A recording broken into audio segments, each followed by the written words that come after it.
Hello students, तो respiratory system chapter sure NCERT से इस चैप्टर का सीक्वेंस लेते हुए पढ़ रहे हैं और उसमें पहला टॉपिक रेस्पिरेटरी स्ट्रक्चर्स फिनिश और second topic student human respiratory system anatomically finish. अब हमने स्टूडेंट इसमें ये पढ़ा था कि आपको पुराना याद है सर? अगर मैं आपसे बात करूं तो number of alveoli total 300 million, total respiratory surface area 70 to 100 meter square, aperture in the wall of alveoli, pores of Cohen, phagocytic cells in lungs, dust cells, sure, which prevent collapsing of alveoli, lecithin, surfactant, act as a surfactant, lecithin, sure, residual air never come out, lungs never become fully empty. सारा important point, wall of alveoli, alveoli is lined by simple squamous epithelium, cells of alveoli called pneumocyte cells, sound box larynx, common passage of food and air pharynx, Adam's apple, larynx की thyroid cartilage पर male में done, tracheal cilia pass mucus out, nasal cilia pass mucus in, Bowman's gland found in nasal passage below olfactory epithelium done। तो पूरा track, तो पूरा सब कुछ complete. Sure, mammal lungs solid and spongy, anatomical setup such any change in thoracic volume can reflect pulmonary volume because we can't alter pulmonary volume directly done। अब student, अच्छा thoracic cage कल मैंने आपको बताया था, लंग्स थोरेसिक कैविटी में रखे हुए हैं, thoracic cavity cage like structure है, सराउंडेड बाय वेंट्रल सरफेस पे स्टर्नम, डॉर्सल सरफेस पे वर्टिब्रल कॉलम और ये रिब्स लैटरली, नीचे डायफ्राम नाम की प्लेट डन। तो थोरेसिक कैविटी को सराउंड करने वाली स्ट्रक्चर क्या है, ये तैयार हुआ। ठीक, चलिए तो आइए मैं आपको थोरेसिक कैविटी का एक बार ऐसे भी बता देता हूं, वैसे बता दिया मैंने, फिर भी देखिए thoracic cage, covering of thoracic cavity makes the thoracic cage done. सुनना स्टूडेंट, पहला एंटीरियर सरफेस पे क्लेविकल बोन्स और नेक, पोस्टीरियर सरफेस पे डायफ्राम, डॉर्सल सरफेस पे वर्टिब्रल कॉलम, वेंट्रल सरफेस पे स्टर्नम, लेटरल सरफेस पे ribs, cage like structure ready. और इस cage like thoracic cage like structure में लंग्स, पेयर्ड लंग्स और उनके बीच में हार्ट, लंग्स के बीच का space mediastinum space in which heart, triangular shape heart located done. अब स्टूडेंट, हमने जो फर्स्ट लेक्चर था उसमें पढ़ा था कि रेस्पिरेशन में 5 स्टेप्स होती है। फर्स्ट स्टेप का नाम होता है breathing, also known as a ventilation, जिसमें कि एटमॉस्फेरिक एयर को लंग्स में लाया जाएगा और लंग्स की एयर को एटमॉस्फेयर में रिलीज किया जाएगा। तो और सेकंड स्टेप था लंग्स के अंदर एयर और ब्लड के बीच में गैसेस एक्सचेंज होना, diffusion of O2 and CO2 between air and blood in lungs था नहीं था। थर्ड स्टेप था transport of gas by blood. Fourth step था टिश्यू में ब्लड और सेल के बीच में O2 CO2 का एक्सचेंज होना। और फिफ्थ स्टेप था सेल के अंदर सेलुलर रेस्पिरेशन होना और ऑक्सीडेशन होना फूड का। तो अब स्टेप स्टार्ट करने, पहला स्टेप ब्रीदिंग, सांस लेना, वेंटिलेशन, श्योर, एटमॉस्फेरिक एयर को इनहेलेशन करना, लंग्स में आना और release of air from lungs into atmosphere known as a breathing. Inhalation exhalation is equal to breathing. यानी ब्रीदिंग में 2 स्टेप्स इंक्लूड है, inspiration also called the inhalation, expiration also called the exhalation done.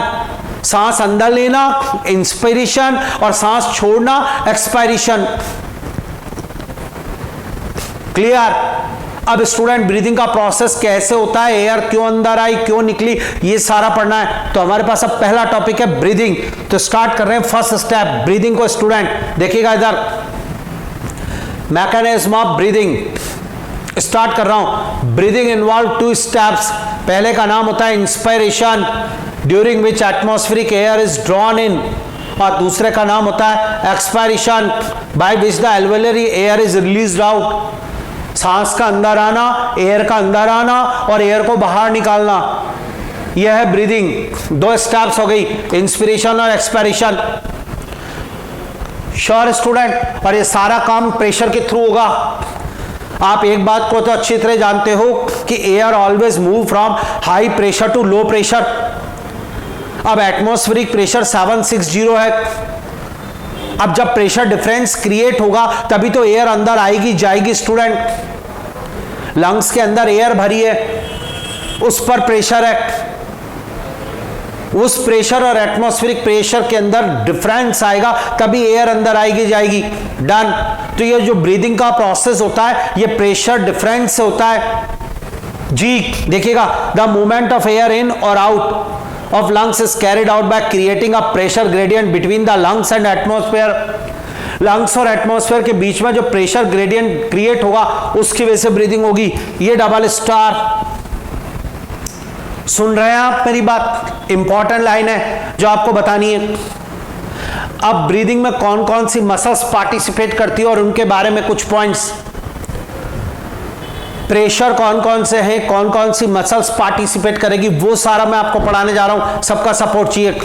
सबसे पहले muscle number 1 की बात करते हैं, जो मेन रेस्ट ब्रीदिंग मसल है, मेन वेंटिलेशन में रोल करने वाली मसल, डायफ्राम। डायफ्राम एक मस्कुलर सेप्टम है जो हमारी थोरेसिक कैविटी और एब्डोमिनल कैविटी को सेपरेट करता है। आपकी बॉडी कैविटी में डायफ्राम एक डोम शेप स्ट्रक्चर होती है, इसके ऊपर 2 चैम्बर में डिवाइड कर देती है आपकी कैविटी को। ऊपर वाला चैम्बर थोरेसिक चैम्बर कहलाता है, नीचे वाला एब्डोमिनल चैम्बर कहलाता है। मैं आपको डायफ्राम बना के बताता हूं स्टूडेंट कैसे क्या, इसके बारे में सपोर्ट चाहिए मुझे। डायफ्राम ऐसे डोम शेप स्ट्रक्चर होती है स्टूडेंट। ये लीजिए दिस वन। Any problem? और इस डायफ्राम इस डोम शेप स्ट्रक्चर ये रहा स्टूडेंट, और इसके ऊपर थोरेसिक चैम्बर होता है, इसके नीचे एब्डोमिनल चैम्बर है, और इस एब्डोमिनल कैविटी के अंदर ही ऑर्गन्स रखे हुए हैं, लीवर, इंटेस्टाइन, किडनी, सब इसी में रखे हुए हैं। और जो थोरेसिक कैविटी है इसमें ऑर्गन है लंग्स और हार्ट। लंग्स डायफ्राम के ऊपर रखे हुए होते हैं स्टूडेंट। अगर मैं बना के बताना चाहूं तो लंग्स कुछ इस तरीके से, ये लंग्स है जो डायफ्राम के ऊपर रखे हुए स्टूडेंट। ये लीजिए दिस वन। ये एनी प्रॉब्लम? नॉर्मल कंडीशन में डायफ्राम डोम शेप होता है। डायफ्राम मैमल्स में मिलता है। आज मैमल्स की ब्रीदिंग सबसे टॉप पर है, उसका रीजन है प्रेजेंस ऑफ डायफ्राम। तो मैमल्स के अलावा एक एनिमल और है क्रोकोडाइल, जिसमें डायफ्राम है। तो डायफ्राम एक मस्कुलर सेप्टम है जो आपकी थोरेसिक कैविटी और एब्डोमिनल कैविटी को सेपरेट करता है। डायफ्राम में रेडियल मसल्स होती है, डायफ्राम में रेडियल मसल्स होती है। डायफ्राम मैमल्स और क्रोकोडाइल में मिलता है। नॉर्मल कंडीशन में डायफ्राम डोम शेप होता है, arc shape. This one is a diaphragm student. या वेंटिलेशन की primary muscle, main muscle for breathing diaphragm है। डायफ्राम के ऊपर ऐसे लंग्स रखे हुए हैं स्टूडेंट। ये लीजिए, जब डायफ्राम के मसल्स में कॉन्ट्रैक्शन होता है स्टूडेंट तो इट बिकम फ्लैट। ये डोम शेप के बजाय बिल्कुल नॉर्मल और फ्लैट हो जाता है। तो प्रैक्टिकल बात देखिएगा, अगर इसकी मसल में कॉन्ट्रैक्शन हो जाए तो अब ये डायफ्राम ऐसा हो जाएगा दिस वन। ये कॉन्ट्रैक्शन के बाद बिल्कुल फ्लैट। तो आप बताइए, अगर ये इस तरीके से नीचे बैठ गया तो ये जो थोरेसिक चैम्बर है, थोरेसिक कैविटी का वॉल्यूम इंक्रीज हो जाएगा। Volume of thoracic cavity increase when the muscles of diaphragm contract, the volume of thoracic cavity increase। Double star. हाँ या ना? एक बात बताऊं स्टूडेंट, ये हम यूं इस तरीके से, ये अगर मैं बोलता हूं तो ये मेरी एंटीरियर सरफेस, ये मेरी पोस्टीरियर सरफेस, ये मेरी वेंट्रल सरफेस, ये मेरी डॉर्सल सरफेस। तो ये एंटीरियर पोस्टीरियर एक्सिस। डायफ्राम यूं है, प्रैक्टिकल देखना। ये डायफ्राम जब इसकी मसल्स कॉन्ट्रैक्ट तो इट बिकम फ्लैट। सो ये थोरेसिक वॉल्यूम बड़ा यूं, ये पेन के जितना मान लीजिए। हाँ, तो student please tell me, due to contraction in diaphragm thoracic volume increase in anterior posterior axis. Yes, anterior posterior axis में थोरेसिक कैविटी का वॉल्यूम बढ़ा है। तो हमने पहली मसल्स पढ़ी, पहला स्ट्रक्चर डायफ्राम जो ब्रीदिंग में बहुत बड़ा रोल रखता है। ब्रीदिंग के अलावा डायफ्राम का दूसरा रोल है स्टूडेंट मिक्चुरेशन, यूरिन एलिमिनेशन में प्रेशर लगाना, स्टूल एलिमिनेशन में प्रेशर लगाना, और प्रेग्नेंट लेडी में चाइल्ड बर्थ के समय प्रेशर लगाना। जी, जो धक्का लगाया जाता है स्टूडेंट, यानी diaphragm also help in urination, also help in stool elimination, also help in the child birth. But diaphragm का मेन और प्राइमरी रोल जिसे आप कहते हो वो है वेंटिलेशन, ब्रीदिंग। तो डायफ्राम के बारे में बहुत सारे पॉइंट पढ़े। Normally diaphragm dome shape, when its muscle contract it become flat, and now the thoracic cavity volume increase in anterior posterior axis. Done. आइए मैं आपको डायफ्राम, पहली मसल जो पार्टिसिपेट करेगी, diaphragm and a special set of muscles external intercostal muscle between the ribs help in the generation of these gradients. या पहले diaphragm के बारे में बात करेंगे। Diaphragm is a muscular septum which is found only in mammals, crocodile also. Normally it is dome shape. Done. Sure students, normally it is dome shape. It divides body cavity into two parts, upper thoracic cavity and lower abdominal cavity. Done. Upper thoracic cavity and lower abdominal cavity. वाह, ये तैयार। अगला, radial muscles are present in diaphragm. By the contraction of diaphragm muscle it become flat, so the volume of thoracic cavity increases in anterior posterior axis. Done. anterior posterior axis में, यानी diaphragm की muscles में contraction होने पर thoracic cavity का volume anterior posterior axis में बढ़ जाएगा। क्लियर। अब मसल नंबर 2 पे बात करते हैं स्टूडेंट। ये हमारे रिब्स है, यहाँ इस जगह पे 12 पेयर्स रिब्स है। ह्यूमन में 12 पेयर रिब्स है, 1 पेयर, 2 पेयर, 3 पेयर, ऐसे हर 2 रिब्स के बीच में स्पेस होता है जिसे इंटरकॉस्टल स्पेस कहते हैं, और उस इंटरकॉस्टल स्पेस में मसल्स रखी हैं। These are called the intercostal muscles, यानी between ribs intercostal muscles present। और ये मसल्स 2 टाइप्स की होती हैं, एक होती है एक्सटर्नल बाहर की तरफ, एक होती है इंटरनल। तो between ribs 2 types of muscles present, external intercostal muscle, internal intercostal muscle. बोल दे डन। हाँ या ना।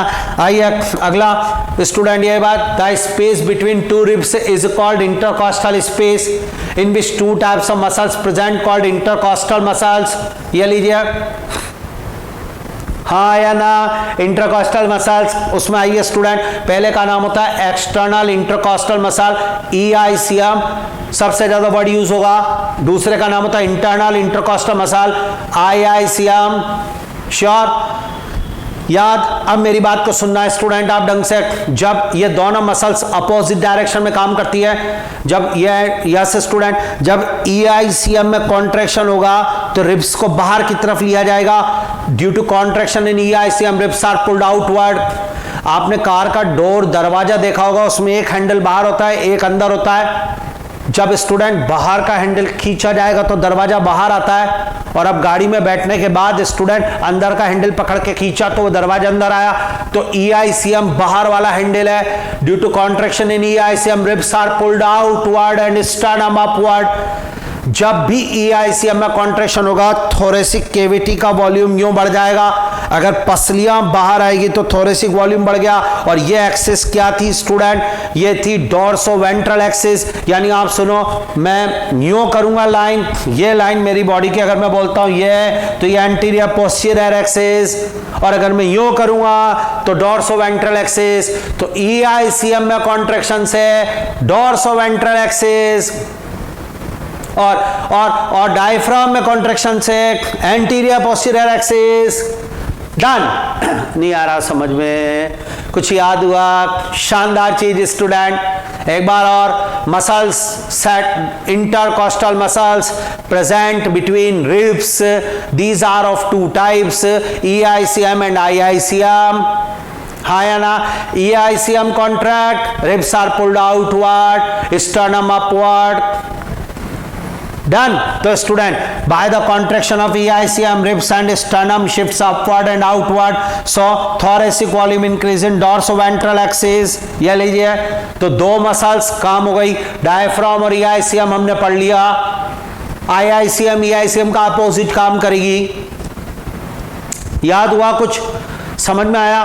तो हम ब्रीदिंग टॉपिक स्टार्ट करने जा रहे हैं, पर ब्रीदिंग टॉपिक में स्टूडेंट पहले हम ये देख रहे हैं कि सांस अंदर आएगी क्यों एयर, और बाहर जाएगी क्यों। तो हमें पता चला एयर हमेशा प्रेशर ग्रेडियंट की वजह से आती जाती है। तो अब हमें एटमॉस्फेयर और लंग्स के अंदर एयर का प्रेशर में डिफरेंस पैदा करना पड़ेगा, तब जाके एयर आएगी जाएगी। बोलो डन। अब एटमॉस्फेयर के में जो एयर है उसका प्रेशर तो हम चेंज कर नहीं सकते, वो तो 760 है, तो हम लंग्स के अंदर एयर का प्रेशर चेंज कर देते हैं। अब इस काम के लिए मसल्स चाहिए। मसल्स हम ले रहे हैं दो, डायफ्राम और इंटरकॉस्टल मसल्स। अब फिर मैंने आपको डायफ्राम भी पढ़ा दिया, ईआईसीएम भी पढ़ा दी। डायफ्राम में कॉन्ट्रैक्शन होगा तो थोरेसिक कैविटी का वॉल्यूम इंटीरियर पोस्टीरियर एक्सिस बढ़ेगा, और ईआईसीएम में कॉन्ट्रैक्शन से डॉर्सोवेंट्रल एक्सिस बढ़ेगा दोनों में कॉन्ट्रैक्शन से। डन। बोलिए अब इनके कॉन्ट्रैक्शन से कैसे प्रेशर ग्रेडियंट होता है, इनके रिलैक्सेशन से कैसे प्रेशर डिफरेंस आता है, वो अब हमें पढ़ना हो। ब्रीदिंग टॉपिक आराम से। हम तो एक बात जानते हैं, air always move high pressure to low pressure, तो हमें अब प्रेशर का गेम खेलना है सारा। बोल दो डन। श्योर? ठीक है बेटा, यहां तक का तो अभी तक का जो मैंने आपको लिया ये याद, डायफ्राम और ईआईसीएम का। अब हम प्रेशर का देखते हैं स्टूडेंट। हाँ स्टूडेंट्स, तो जो अभी तक पॉइंट आया वो ये आया कि ब्रीदिंग के लिए हमें प्रेशर डिफरेंस देखना पड़ेगा। तो आखिर कौन कौन से प्रेशर हैं उनकी भी तो स्टडी करें।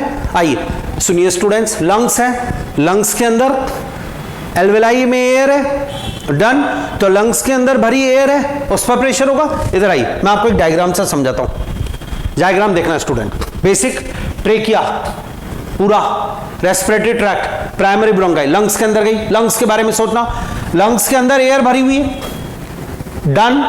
लंग्स के अंदर भरी एयर पर pressure is known as a intrapulmonary pressure, IPP. NCERT ने इसको रिप्रेजेंट करा, जोरदार, सबसे इंपॉर्टेंट। दोबारा, the pressure on air, yes student, inside the lungs is known as IPP.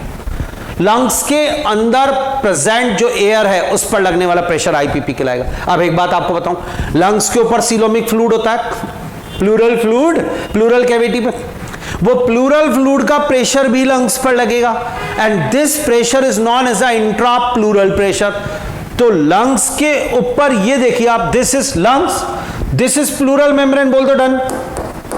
ये प्लूरल मेम्ब्रेन स्टूडेंट, या प्लूरल मेम्ब्रेन, और ये प्लूरल मेम्ब्रेन और ये प्लूरल कैविटी, उसमें प्लूरल फ्लूइड, और प्लूरल फ्लूइड का जो प्रेशर है वो इंट्रा प्लूरल प्रेशर, यानी लंग्स के अंदर भरी एयर पर pressure IPP, intra pulmonary pressure. Lungs के ऊपर प्लूरल फ्लूइड का प्रेशर, इंट्रा प्लूरल प्रेशर।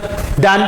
एक प्रेशर स्टूडेंट ये एटमॉस्फेरिक एयर का, जोरदार। एटमॉस्फेयर में जो एयर भरी है, ये रही एटमॉस्फेरिक एयर, ये वाली स्टूडेंट, ये, and this is called atmospheric air, atmospheric air. Sure? और इस एटमॉस्फेरिक एयर पे जो प्रेशर है वो, और इसकी तो वैल्यू भी फिक्स है, 760 mmHg। ये रहा। अब सुनना मेरी बात को स्टूडेंट, मैं आपको एक बात बोल रहा हूं, सांस का अंदर, एयर का अंदर आना इंस्पिरेशन, और एयर को बाहर निकलना एक्सपायरेशन। डन। और air always move from high pressure to low pressure. बोल दो डन।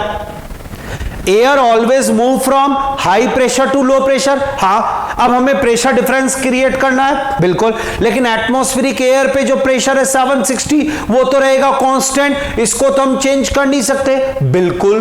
तो लंग्स के अंदर भरी एयर पे जो प्रेशर है आईपीपी, हाँ, ये कम ज्यादा हो सकता है, बिल्कुल। तो स्टूडेंट क्या करें आप, ध्यान से सुनना, जब इस आईपीपी की वैल्यू इससे एटमॉस्फेरिक एयर से कम हो जाएगी, यानी below 760, then air enter into the lungs. हाँ या ना? श्योर। और जब इस आईपीपी की वैल्यू एटमॉस्फेरिक एयर प्रेशर 760 से अबव हो जाए, देन एयर बाहर आ जाएगी, यानी एयर अंदर आना इंस्पिरेशन तब होगा जब आईपीपी की वैल्यू एटमॉस्फेरिक प्रेशर से कम हो जाए, और एक्सपायरेशन तब होगा जब आईपीपी की वैल्यू एटमॉस्फेरिक प्रेशर से ज्यादा हो जाए। नहीं आया समझ में? अगर यहां जो प्रेशर है वो 758 हो जाए, एग्जाम्पल लो, तो 758 लो प्रेशर, 760 से तो एयर फटाक से नॉस्ट्रल्स और रेस्पिरेटरी ट्रैक से होती हुई लंग्स में आ जाएगी, इंस्पिरेशन आकर। अगर इस आईपीपी की वैल्यू 762 हो जाए तो high pressure here, low pressure here, air move out, expiration takes place. यानी सब कुछ आईपीपी पे depend. What is IPP? Lungs के अंदर भरी एयर पर प्रेशर, इंट्रापल्मोनरी प्रेशर। हाँ या ना? यानी एनसीआरटी की लाइन जोरदार तैयार करवा रहा हूं। Inspiration can occur if IPP less than atmospheric pressure, done. Expiration can occur if IPP more than atmospheric pressure, done. यहां समझ में स्टूडेंट्स जोरदार चीज बोल रहा हूं, बिल्कुल एक एक चीज ध्यान से सुनना इंस्पिरेशन एक्सपायरेशन के लिए। तो एनसीईआरटी की लाइन फॉलो करते हैं और ये inspiration can occur if the pressure within the lungs called intra pulmonary pressure, important student, is a less than atmospheric pressure. Sure? तो there is a negative pressure in the lungs with respect to atmospheric pressure. Negative pressure हो गया, मैंने example भी लिया था 758। तो student inspiration can occur if the pressure within the lungs intrapulmonary pressure is less than atmospheric pressure. Yes student, जोरदार point ये तैयार। इसी तरीके से सिमिलरली स्टूडेंट देखिएगा, expression takes place when the intrapulmonary pressure is higher than atmospheric pressure. Student ये लीजिए, तो इंस्पिरेशन एक्सपिरेशन दोनों के बारे में बात करनी है। ये तैयार हमारे पास IPP, intrapulmonary pressure, atmospheric pressure से कम हुआ तो एयर अंदर, ज्यादा हुआ तो एयर बाहर। यह स्टूडेंट इंस्पिरेशन एक्सपिरेशन। अब आईपीपी की वैल्यू चेंज करना है, कैसे करेंगे उसके लिए? अब मसल्स काम मिलेंगे सब, तो स्टार्ट। अब इंस्पिरेशन एक्सपायरेशन पढ़ते हैं। पहले बताओ ये डायग्राम क्लियर मानूं, क्या होता है आईपीपी, क्या सब तैयार क्लियर है? लंग्स के ऊपर फ्लूरल फ्लूइड का प्रेशर, लंग्स के अंदर एयर जो भरी है उस पर प्रेशर, ये दोनों, और एक एटमॉस्फेरिक प्रेशर, तीनों का गेम चलेगा। आओ स्टार्ट। अब सुनना आप, मैं जो बोल रहा हूं स्टूडेंट ध्यान से। इंस्पिरेशन, एयर अंदर लेनी है। अब आप देखो कैसे होगा। इंस्पिरेशन एक एक्टिव प्रोसेस है स्टूडेंट, क्योंकि इस प्रोसेस में स्टूडेंट जो है मसल्स पार्टिसिपेट करेंगे और इनमें कॉन्ट्रैक्शन होगा। दो मसल्स पार्टिसिपेट करेगी नॉर्मल इंस्पिरेशन में, एक डायफ्राम और एक रिब्स के बीच में ईआईसीएम। और primary inspiration muscle diaphragm. Normal breathing में 75% रोल डायफ्राम का होता है, 25% रोल रिब्स का यानी ईआईसीएम का होता है। तो डायफ्राम मेन मसल है। Diaphragm and EICM both contract in normal inspiration. तो इंस्पिरेशन को इनिशिएट करने के लिए पहले डायफ्राम में कॉन्ट्रैक्शन होगा, ईआईसीएम में कॉन्ट्रैक्शन होगा। जैसे डायफ्राम में कॉन्ट्रैक्शन होगा इट बिकम फ्लैट, बोल दो डन। तो डायफ्राम में कॉन्ट्रैक्शन वो फ्लैट हुआ, थोरेसिक कैविटी का वॉल्यूम इंक्रीज हुआ कि डिक्रीज हुआ? इंक्रीज हुआ एंटीरियर पोस्टीरियर एक्सिस में। ईआईसीएम में कॉन्ट्रैक्शन हुआ, रिब्स बाहर आई, हाँ आई। रिब्स बाहर आई तो थोरेसिक कैविटी का वॉल्यूम इंक्रीज हुआ कि डिक्रीज हुआ? इंक्रीज हुआ डॉर्सोवेंट्रल एक्सिस में। तो due to contraction in diaphragm it become flat, thoracic cavity volume increase. Due to contraction in EICM, ribs pulled outward, thoracic cavity volume increase. कहने का मतलब ये कि दोनों मसल्स में कॉन्ट्रैक्शन हुआ तो थोरेसिक कैविटी का वॉल्यूम बढ़ा। आप तो प्रैक्टिकल बात देखो ना यार, वॉल्यूम बढ़ा तो वॉल्यूम बढ़ा तो जो थोरेसिक कैविटी का वॉल्यूम बढ़ा तो जो लंग्स पर प्रेशर लग रहा था वो कम हुआ, यानी इंट्राप्लूरल प्रेशर जो लंग्स पर लग रहा था वो कम हुआ क्योंकि थोरेसिक कैविटी का वॉल्यूम बढ़ा। थोरेसिक कैविटी में लंग्स फंसे हुए। आप तो एक बात सोचो, लंग से गुब्बारा ये रहा, श्योर, डायफ्राम नीचे और ये रिब्स है। मैंने कहा डायफ्राम नीचे आ जा थोड़ा सा और रिब्स इधर आ जाओ, तो गुब्बारे को जगह मिल गई, गुब्बारा इधर भी फूला इधर भी। तो थोरेसिक कैविटी का वॉल्यूम बढ़ा, हाँ बढ़ा क्यों? क्योंकि मसल्स में कॉन्ट्रैक्शन हुआ। तो थोरेसिक कैविटी का वॉल्यूम बढ़ा तो लंग्स पर प्रेशर कम हुआ। लंग्स पर प्रेशर कम हुआ तो लंग्स एक्सपेंड की कंप्रेस? एक्सपेंड, गुब्बारा फूला। लंग्स एक्सपेंड तो पल्मोनरी वॉल्यूम अंदर का इंक्रीज, तो पल्मोनरी वॉल्यूम इंक्रीज हुआ। डन, स्टेप बाय स्टेप पढ़ रहे हैं। पल्मोनरी वॉल्यूम इंक्रीज हुआ, लंग्स फूला तो अंदर भरी एयर पे प्रेशर कम, इंट्रा पल्मोनरी प्रेशर रिड्यूस, अंदर एयर पे प्रेशर 760 था, अब वो फूल गया लंग्स, तो अंदर भरी एयर पे प्रेशर कम, तो 760 से कम हुआ 758 हो गया, तो आईपीपी की वैल्यू लो हो गई। तो inside the lungs air pressure low, low pressure inside the lungs, high pressure outside, air move high to low, inspiration takes place. Done. नहीं आया समझ? क्लियर हो रहा है नहीं हो रहा? आप तो बताओ एक बार और बेटा, एक बार और जोरदार स्टूडेंट्स देखो। Inspiration is an active process, done. Air को अंदर लाना है एटमॉस्फेयर से लंग्स में, बिल्कुल। मसल्स कॉन्ट्रैक्ट करेंगी कि रिलैक्स? कॉन्ट्रैक्शन। कौन सी मसल्स? तो जवाब दो, डायफ्राम प्लस ईआईसीएम। मेन कौन सी? Diaphragm. 75% role diaphragm, 25% role EICM. Contraction diaphragm हुआ, थोरेसिक कैविटी का वॉल्यूम बढ़ा एंटीरियर पोस्टीरियर एक्सिस में। कॉन्ट्रैक्शन ईआईसीएम हुआ, थोरेसिक कैविटी का वॉल्यूम बढ़ा इन डोर्सोवेंट्रल एक्सिस में। दोनों मसल्स में कॉन्ट्रैक्शन का रिजल्ट क्या हुआ? थोरेसिक कैविटी का वॉल्यूम बढ़ा। उससे क्या हुआ? लंग्स के ऊपर इंट्राप्लूरल प्रेशर रिड्यूस हुआ। उससे क्या हुआ? लंग्स को जगह मिली तो लंग्स एक्सपेंड हुआ। उससे क्या हुआ? लंग्स एक्सपेंड हुआ तो अंदर पल्मोनरी वॉल्यूम बढ़ा। पल्मोनरी वॉल्यूम बढ़ा तो क्या हुआ? लंग्स के अंदर भरी एयर पर प्रेशर आईपीपी रिड्यूस हुआ, डिक्रीज हुआ, लो प्रेशर अंदर हुआ, 758 अंदर हो गया, आईपीपी की वैल्यू 758 हो गई, atmospheric pressure 760, air move high to low, inspiration takes place. Done. जब तक अंदर 760 नहीं हो जाएगा एयर अंदर आती जाएगी। Inspiration clear? Step by step देखो तो। इंस्पिरेशन स्टार्ट कर। It is an active process, done. At the time of inspiration, contraction in diaphragm and EICM takes place. जोरदार double star. Inspiration is initiated by the contraction of diaphragm, which increase the volume of thoracic chamber in the anterior posterior axis. Done. अभी बढ़ा है सब कुछ, देख लो आपको इनको दिक्कत नहीं आनी चाहिए। अगला आ जाओ। Contraction of EICM lifts up the ribs and sternum, causing increase in volume, thoracic chamber, dorsoventral axis. Done. जोरदार तैयार।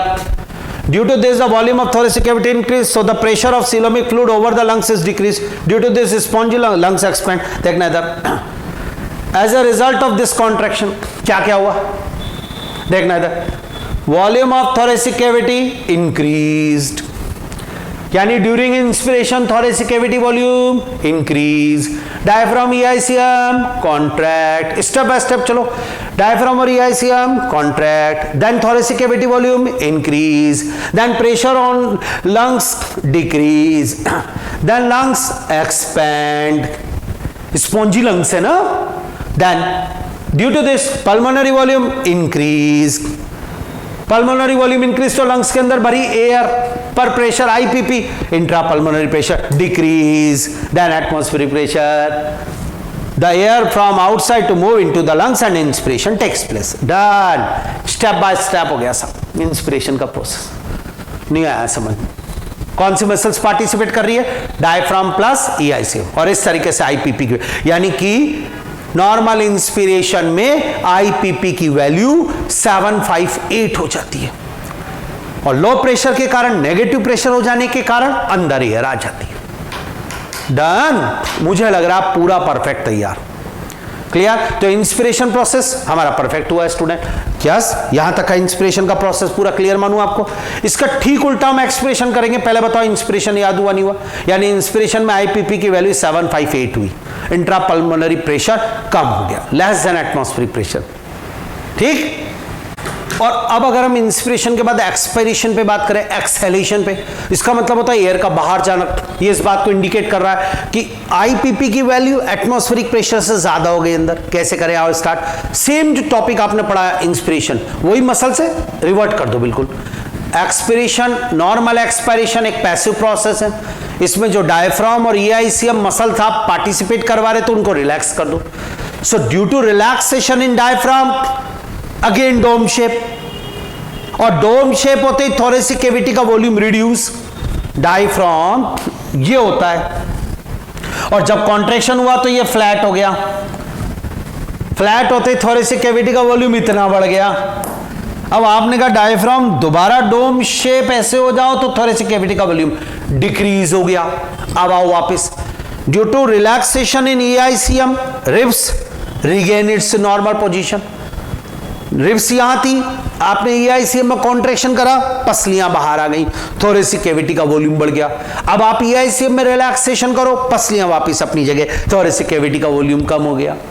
यानी मेरा कहने का मतलब यह है कि एक्सपायरेशन में डायफ्राम और ईआईसीएम दोनों में रिलैक्सेशन होगा, और जब दोनों में रिलैक्सेशन होगा तो थोरेसिक कैविटी का वॉल्यूम रिड्यूस होगा, कम होगा, और थोरेसिक कैविटी का वॉल्यूम कम होगा तो लंग्स के ऊपर प्लूरल फ्लूइड का प्रेशर बढ़ेगा। प्लूरल फ्लूइड का प्रेशर बढ़ा तो लंग्स पिचकेगा कि फूलेगा? पिचकेगा। आपने हाथों को दूर कर रखा था, गुब्बारे में हवा भर गई, अब आप गुब्बारे को दबा रहे हो तो गुब्बारा पिचकेगा, तो अंदर भरी पल्मोनरी वॉल्यूम रिड्यूस होगा, तो अंदर भरी एयर पर प्रेशर आईपीपी इंक्रीज हो जाएगा 762। तो high pressure inside the lungs, low pressure outside, air move high to low, inspiration occur. नहीं आया समझ में? जोरदार टॉपिक पढ़ा रहा हूं, बहुत इंपॉर्टेंट। इंस्पिरेशन अगर याद है तो एक्सपायरेशन की जरूरत नहीं पड़ी, सिर्फ हर चीज उल्टी करते जाना है, एक चीज याद है। एक्सपायरेशन यानी inspiration active process, expiration normal, expiration passive process. Inspiration में डायफ्राम और ईआईसीएम कॉन्ट्रैक्ट तो एक्सपायरेशन में रिलैक्स, और जब एक्सपायरेशन में डायफ्राम और ईआईसीएम रिलैक्स तो थोरेसिक कैविटी का वॉल्यूम डिक्रीज, तो लंग्स के ऊपर प्रेशर इंक्रीज, तो लंग्स पिचका, दबा, कंप्रेस हुआ, तो लंग्स के अंदर भरी एयर पर pressure increase, high pressure inside the lung. आइए एक्सपायरेशन की रीडिंग करते हैं। Normal expiration is a passive process, done करो। During expiration contraction of does not take place, during expiration relaxation in diaphragm and EICM takes place, done. Yellow. Relaxation of the diaphragm and intercostal muscle returns the diaphragm and ribs and sternum to their normal position. Diaphragm को, ribs को और sternum सब अपनी जगह वापस आ जाएंगे जो आप पहले लाए थे, येलो साहब। और इसके वजह से क्या हुआ रिजल्ट जरा देखें। As a result of this relaxation thoracic cavity volume reduce, decrease, pressure on the lungs increase, ऐसी कंडीशन में lungs compress, pulmonary volume decrease, तो लंग्स के अंदर भरी एयर पे pressure increase, IPP value increase, intrapulmonary pressure increase and atmospheric pressure. अगर मैं value लिखना चाहूं तो मान लीजिए 762, इंस्पिरेशन में 758, 762, तो 10 air filled in the lungs goes outside through respiratory, expiration takes place. नहीं आया समझ में? आईपीपी की वैल्यू पर है सारा काम। आईपीपी की वैल्यू एटमॉस्फेरिक एयर से, प्रेशर से ज्यादा तो एक्सपायरेशन, कम तो इंस्पायरेशन। बोलो डन। आईपीपी की वैल्यू श्योर, और ये सब आईपीपी की वैल्यू से चेंज हो गई। यानी मैं आपसे अगर अभी बात करूं तो एक्सपायरेशन को मैं आपको बता चुका हूं, मुझे ऐसा लगता है, जरा देखना इधर स्टूडेंट्स, मैं आपको एक चीज बताता हूं। यानी अगर मैं आपसे कहूं कि मैं इधर बोल रहा हूं आपसे, हमने इंस्पिरेशन और एक्सपायरेशन दो टॉपिक पढ़े, आप मुझे इनका सपोर्ट करना और आपको अभी समझ में आ जाएगा। चलिए सब डन। रफली ऐसे इसको रिवाइज करते हैं, बहुत बढ़िया समझ में आएगा। स्टार्ट। जैसे मैं आपसे फर्स्ट पॉइंट बोलूं, फर्स्ट पॉइंट दिस वन, तो आप बोलोगे एक्टिव प्रोसेस। मैंने कहा यस, फिर आप बोलोगे पैसिव प्रोसेस। बिल्कुल साहब, हाँ या ना? डन हुआ साहब। अगला बताओ।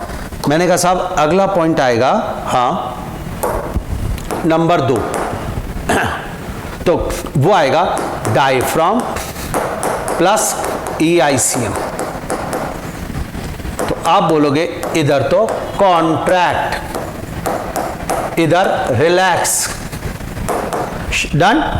नंबर 3 की बात करो, सीक्वेंस में भी पढ़ रहे हैं, कंपैरिजन भी हो जाएगा। फिर मैंने कहा साहब अगर ये हो गया तो थोरेसिक वॉल्यूम।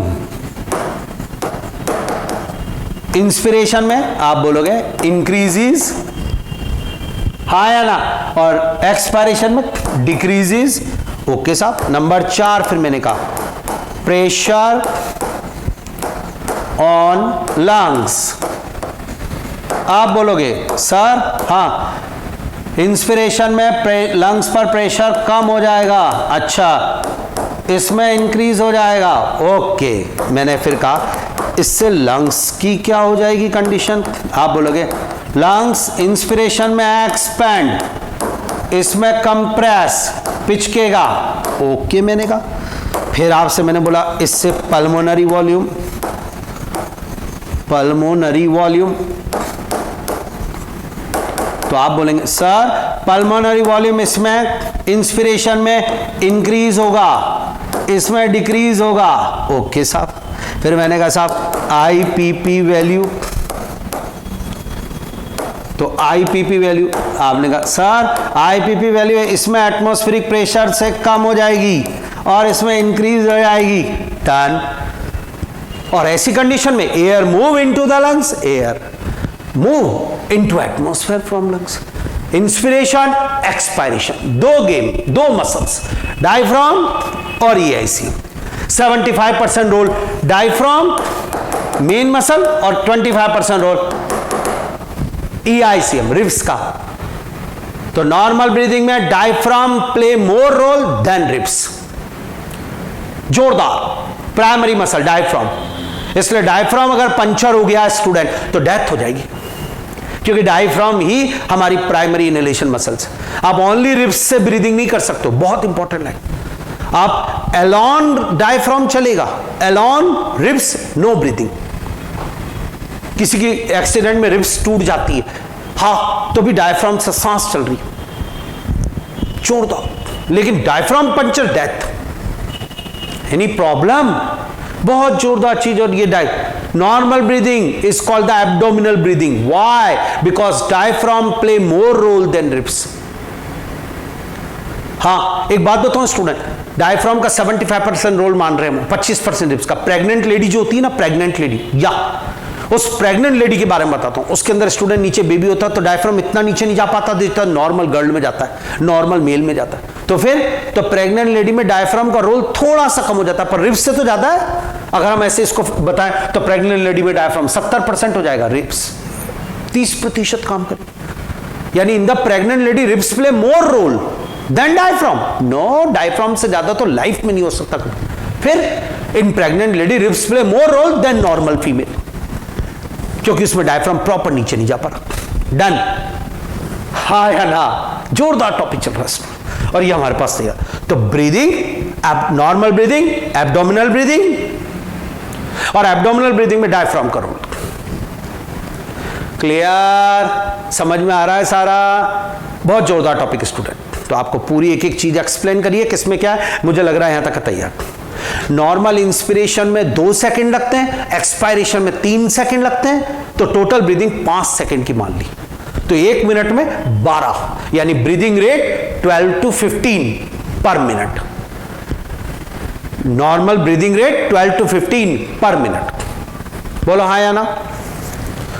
समझ में आ रहा कुछ? तो हमने ब्रीदिंग टॉपिक चल रहा है, उसमें नॉर्मल इंस्पिरेशन, नॉर्मल एक्सपायरेशन को सीक्वेंस में लिया।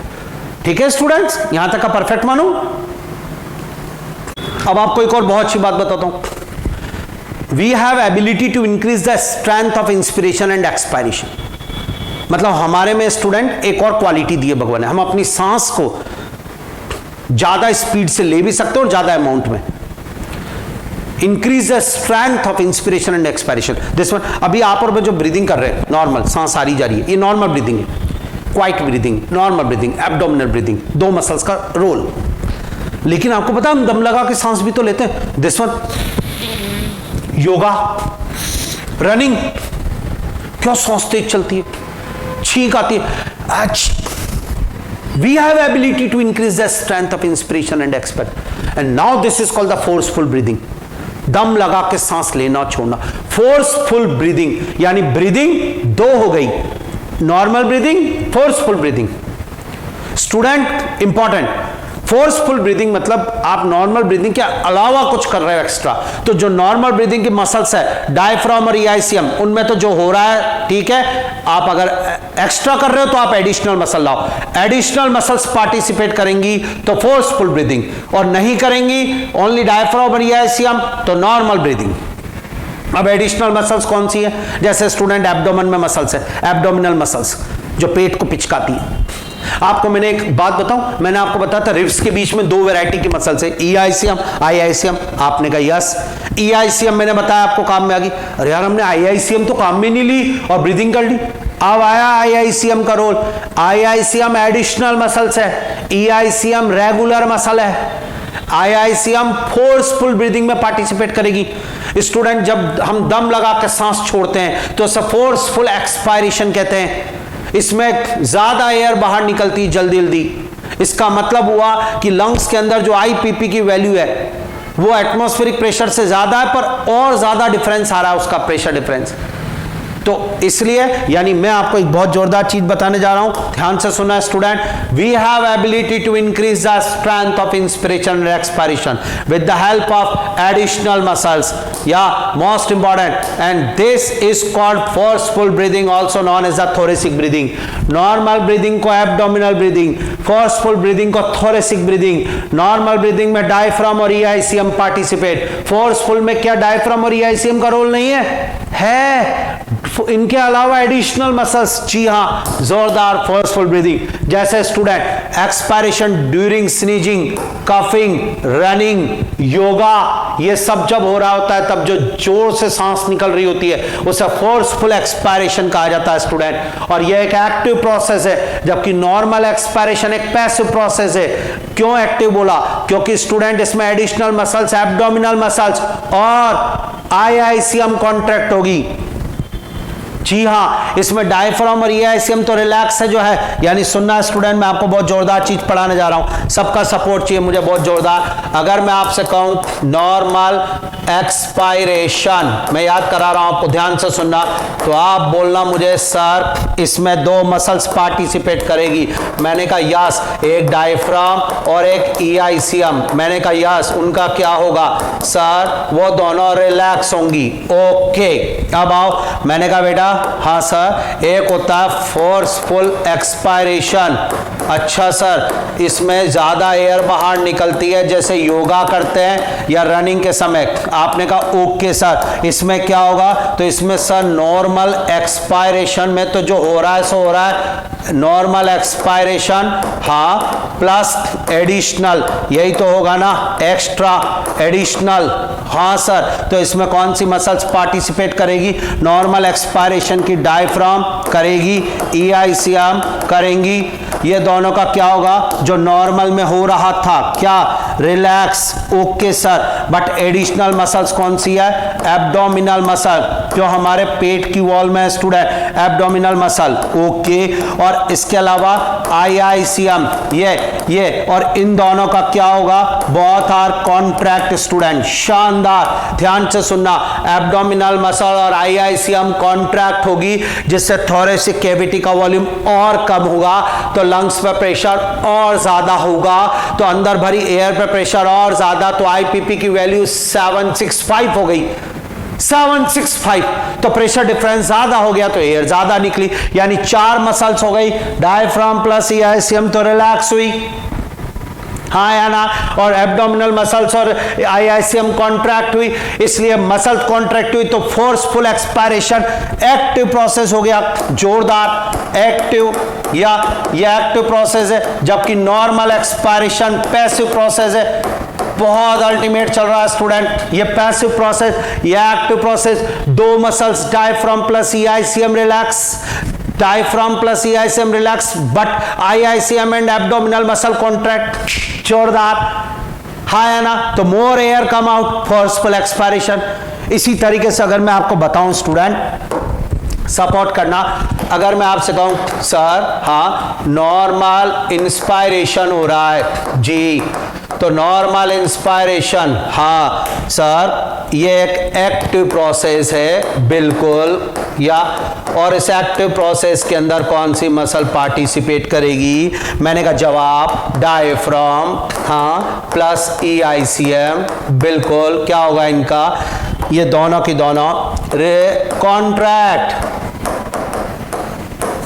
बिल्कुल शानदार। अब सुनना, मैंने आपसे कहा बेटा एक होती है फोर्सफुल इंस्पायरेशन, दम लगा के सांस अंदर लेना, यस सर, ये भी एक्टिव प्रोसेस होगा, बिल्कुल एक्टिव।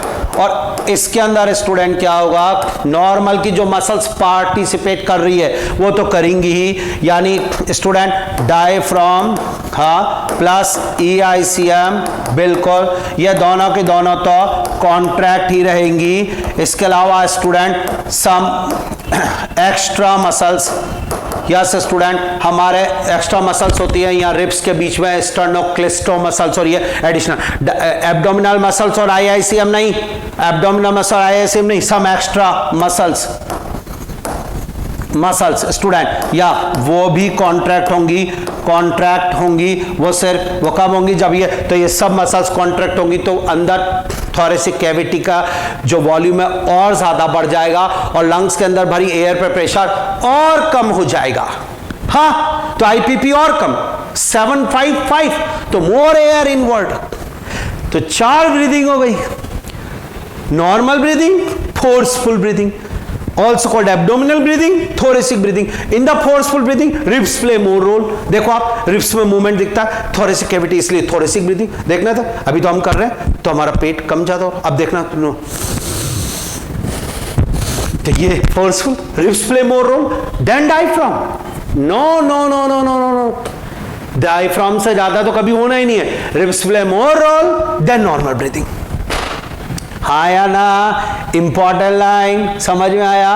बहुत जोरदार पढ़ा रहा हूं, एक एक लाइन ऐसी परफेक्ट होगी आपकी। फिर सुनिए, स्टार्ट, यानी normal breathing, forceful breathing, abdominal breathing also called thoracic breathing, sure, diaphragm और EICM ओनली ये रोल करेंगी, diaphragm plus EICM plus additional muscles. Forceful expiration में 4 मसल, डायफ्राम, EICM, IICM और एब्डोमिनल मसल। उनमें से डायफ्राम और EICM relax, IICM और abdominal muscle contract. यानी जब आप IICM काम में ले रहे हो तो आप एडिशनल मसल काम में ले रहे हो, तो आप एडिशनल ब्रीदिंग कर रहे हो, फोर्सफुल। नॉर्मल ब्रीदिंग में सिर्फ 2 मसल, डायफ्राम और EICM। Forceful inspiration, normal inspiration, आपके सामने सा। यानी IPP की वैल्यू की बात करूं आज आपको बहुत जोरदार तैयार करवाने के लिए, तो देखना है तो IPP intra pulmonary pressure, lungs के अंदर भरी एयर पर प्रेशर, जब इसकी वैल्यू 758 तो नॉर्मल इंस्पिरेशन, एयर अंदर आएगी, या और डायफ्राम और EICM कॉन्ट्रैक्ट हुए हैं, जब इसकी वैल्यू 762 तो नॉर्मल एक्सपायरेशन, डायफ्राम और EICM रिलैक्स हुए हैं, जी हाँ स्टूडेंट, और जब इसकी वैल्यू 765 इससे भी ज्यादा तो फोर्सफुल एक्सपायरेशन।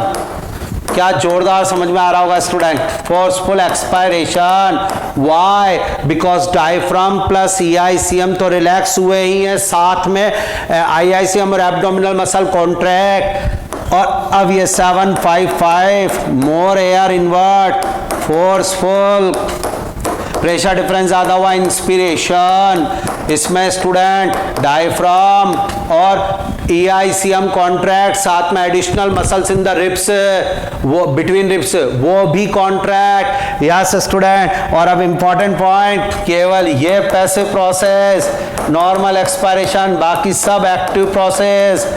जोरदार स्टूडेंट, ये तो ये एक्टिव प्रोसेस, ये एक्टिव प्रोसेस, यस आप ब्रीदिंग टॉपिक एक बार और देखें स्टूडेंट, जो मैं पढ़ा रहा था, सपोर्ट चाहिए मुझे आपका।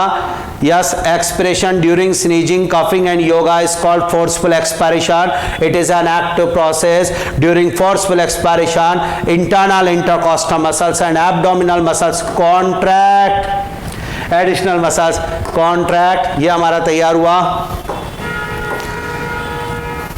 ये पूरा तैयार है स्टूडेंट आईपीपी की वैल्यू के साथ। डायग्राम देखिए एनसीईआरटी का मैकेनिज्म ऑफ ब्रीदिंग। इंस्पिरेशन में डायफ्राम फ्लैट हो गया, कॉन्ट्रैक्ट हो गया, रिब्स बाहर निकल कर आ गई, volume of thoracic cavity increase हो गया, एयर अंदर गई। एक्सपायरेशन में रिब्स वापस अपनी जगह आ गई, डायफ्राम वापस डोम शेप हो गया, वॉल्यूम डिक्रीज हो गया। शानदार। कुछ पॉइंट्स जो मैंने आपको बोले अभी। Normal breathing is also called abdominal breathing. Done. Forceful breathing is called student thoracic breathing. Done. On an average healthy human breathe 12 to 16 times per minute. breathing rate दे रहा हूं जोरदार। हाँ या ना? डन। बहुत जोरदार स्टूडेंट, मुझे विश्वास की बढ़िया समझ में आ रहा है। हाँ या ना? श्योर। अब आपको एक और बात कह रहा हूं स्टूडेंट, यहां तक का तो क्लियर हो गया। यानी एक लाइन हम और जोड़ सकते हैं, in a forceful breathing ribs play more role than diaphragm, नहीं, than normal breathing। Normal breathing, ये एक स्टार और था जो हमारा तैयार हो गया स्टूडेंट। ये अब स्टूडेंट एक और बात आपको बताता हूं, बहुत जोरदार, ध्यान से सुनना। मैंने आपको बोला था एयर अंदर कब आएगी, when IPP less than atmospheric pressure. हमने वहां लिखा भी था एनसीईआरटी नेगेटिव प्रेशर, यानी मेरे में नेगेटिव प्रेशर ब्रीदिंग है। नेगेटिव प्रेशर ब्रीदिंग है, एयर अंदर कब आई, जब लंग्स के अंदर एयर का प्रेशर कम हुआ तब आई ना। This is called negative pressure breathing. अगर लंग्स के अंदर एयर का प्रेशर यस स्टूडेंट ज्यादा होता है या बराबर भी होता तो एयर अंदर नहीं आती, फिर आपको एयर को धक्का मार के अंदर भेजना पड़ता। This is called positive pressure breathing. Positive pressure breathing, जैसे साइकिल की ट्यूब में हवा भरते हैं, वो पॉजिटिव प्रेशर ब्रीदिंग है। क्या मैंने एयर को धक्का मारा? नहीं, अपने आप एयर जा रही है रास्ते से होती हुई। व्हाई? बिकॉज मैंने तो एक छोटा सा काम कर दिया, लंग्स के अंदर जो एयर थी उस पर प्रेशर कम कर दिया, बस। जोरदार। तो mammals have negative pressure breathing because we have sucking lungs. हाँ, और प्रेशर ब्रीदिंग जो होती स्टूडेंट, अगर मैं पॉजिटिव प्रेशर ब्रीदिंग रखता तो धक्का मारना पड़ता है, इसे प्रेशर पंप मैकेनिज्म कहते हैं, और वो फ्रॉग में मिलती है। फ्रॉग के अंदर ऐसा नहीं है हमारी तरह, तो फ्रॉग धक्का मारता है एयर को। इसका बेनिफिट क्या है मुझे नेगेटिव प्रेशर ब्रीदिंग का स्टूडेंट? इसका ये बेनिफिट है कि जब मैं खाना खाऊंगा स्टूडेंट, खाना खा रहा हूं तो भी एयर अपने आप रास्ते से होती हुई जा रही है। So we can eat and breathe together. Double star. Mammals have negative pressure breathing. इसका सिग्निफिकेंट रोल है कि हम खाना भी साथ में खा सकते हैं, सांस भी ले रहे हैं। आज अगर मान लीजिए स्टूडेंट मेरे में पॉजिटिव प्रेशर ब्रीदिंग होती फ्रॉग की तरह, तो फ्रॉग क्या करता है स्टूडेंट, जब एयर को धक्का मार रहा होता है तो मुंह को बंद कर लेता है, नॉस्ट्रल्स को बंद करता है, फिर एयर को धक्का मारता है, तो उस समय वो खाना नहीं खा सकता। अगर उसने खाना खाने के लिए मुंह खोला तो एयर बाहर निकल जाएगी।